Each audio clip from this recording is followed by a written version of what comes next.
8 дена притвор денеска им одреди судијата по претходна постапка Олгица Павловска на лицата 23-годишниот СТ и 26-годишниот ПК и обајцата од Штип, откако претпладне во околу 10 часот во Штипскиот суд беа спроведени од полициската зграда каде претходно поминаа 24 часа како приведени.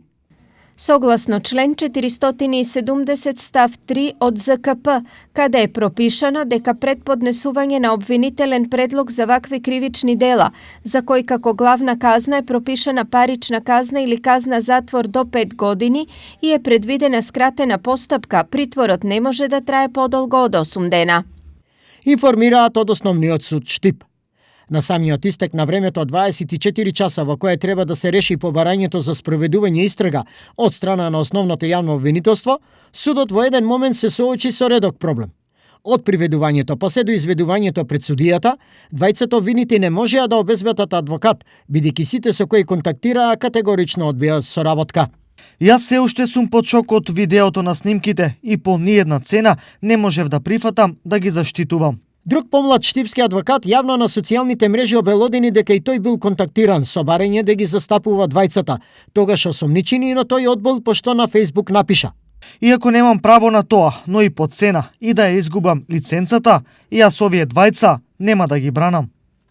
Ваквиот став беше важички за огромен дел од околу 80 адвокати во Штип, поради што до 9 часот утринава приватен бранител немаа. Проблемот е решен откако за адвокат по службена линија е обезбеден Драган Гаджов. По ова осомничените дале исказ, пошто судиката Павловска одлучила 8-дневен притвор за двајцата. Изрекувањето на само 8 дена притвор во виденото на снимките не значи негово минимизирање во старт, објаснуваат правни експерти денеска за телевизија Стар, откако дел од јавноста реагираше незадоволно. Не станува збор за минимизирање, туку вообичаена постапка кога во прашање е квалификација насилство.